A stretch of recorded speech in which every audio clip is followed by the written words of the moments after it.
Hi, welcome to SBR Videos. I'm Peter Loshak. It is week 5 in the NFL right now, and as always, we're going to talk with regular SBR contributor Doug Upstone. We're going to get his value picks for the upcoming card. And Doug Upstone, if you're a regular viewer, knows that this guy, he has a very affable, friendly, comportment on camera. But this guy has a great record going back many years with us in the NFL. Doug Upstone, thanks for being back with us. Thank you, Peter, for being here. Thank you for the kind words. And yeah, I'm not your typical handicapper. I'm not. Some of them tend to be a little curmudgeon-y, if you will. Yeah. But hey, you know what? I'm more along the line of, hey, it's still sports. You're still doing something that's fun, and you might as well enjoy it while you can. Absolutely. It's just the handicappers I trust the most don't smile. They're not animated. They kind of they're very self-effacing, self-deprecating.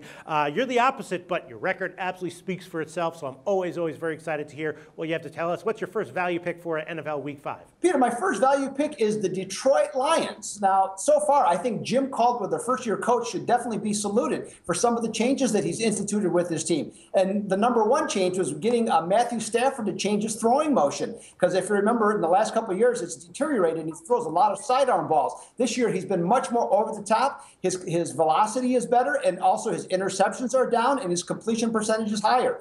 Then I also look at this team is that, they've been one of the most penalized in the last several years, and now they're down to 22nd in penalties. Now they're playing Buffalo this week, and the Bills, while they have some players, I believe, in a team capable of making a playoff run, they're not going to do it the way E.J. Manuel is currently playing, and they're certainly not going to do it with Kyle Orton. When I look at this team, I see the Detroit Lions with number one defense, and I say they bamboozle Buffalo, giving the 7 points. All right. Well, I'll tell you what, Doug Upstone. There were a bunch of lines that I bet on the opener when they came out, and Buffalo was one of them. At that point, Orton hadn't been announced as the starter. I'm not sure how I feel about it now. I'm just thinking that Detroit is a capable but flawed team.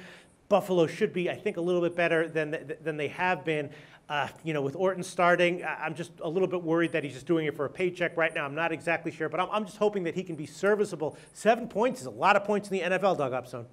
It certainly is, but the way Detroit has been playing, and especially they've been really sharp at home, I think they're definitely the best team in the Central Division that they're in. And then also I'm starting to think that at least in the NFC, I think they're among the top teams. Now it's early, but at this point, that's how I'm taking a look at it, Peter. All right, well, you may be right, Doug Upstone. As of right now, my lean is to Buffalo. With most guys, I wouldn't care that much, but if you're liking Detroit, that makes me a little bit nervous. All right, what's your second value pick for us, Doug Upstone?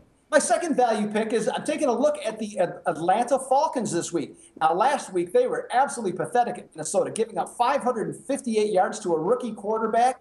The Giants are coming off a great win against Washington where they just absolutely destroyed them. But this is one of those Lee Corso, not so fast, my friend, fashion games. And in the NFL, every week is a new week. And I look at Atlanta, really down in the dumps, had some injuries, but they're 17-8 coming off a road loss and 14-3 off any loss that has been by 10 or more points. The Giants, I think, might be a little satisfied with how they played the last 2 weeks, and so I'm going to take the Atlanta Falcons, who are 5-1 against the spread at the Giants, and take them with the points. It's probably going to be a pass for me, but I can certainly see a play fading the Giants after what they did last week. All right, what's your third value pick, Doug Upstone? My third value pick is the Monday Nighter with Seattle on the road as a big favorite. Now, Washington's problems, Peter, is nothing to do with their nickname. This is just not a very good football team. And Jay Gruden should be in a position, I think sports bettors will look at this, with 10 days off after that debacle against against New York. In this game and playing the Super Bowl champs. So they should be fired up. But we've seen Washington time and again, Peter, fail in this situation. And I look at Seattle, whose rest is even longer, coming off a bye. And they also know the Monday night lights are going to be on them. So I think you're going to find a very focused Seattle team in this particular instance.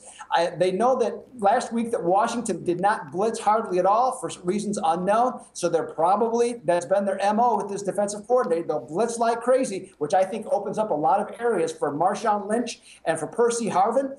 And Kirk Cousins, if he had trouble with the Giants secondary, I have no idea what he's going to do with Seattle's. I look at Seattle at 7-0 against the spread, against teams that are giving up 27 or more points. I have no problem on Monday night giving the 7 with Seattle. Yeah, I'll tell you what. I don't know if I'm going to bet Seattle in this one, but I definitely not going to be betting Washington. I can guarantee you that. I don't care what information I get between now and kickoff. All right, Doug Upstone, thanks for all your interesting thoughts on NFL Week 5. The SBR Network offers free sports picks and game breakdowns, big money free betting contests year-round, a real-time Vegas-style odds monitoring service, and much more. So come see for yourself. To stay updated on SBR news and promotions, follow us on Twitter, Facebook, and Google+, and do be sure to subscribe to the Sportsbook Review YouTube channel to catch all our daily sports shows.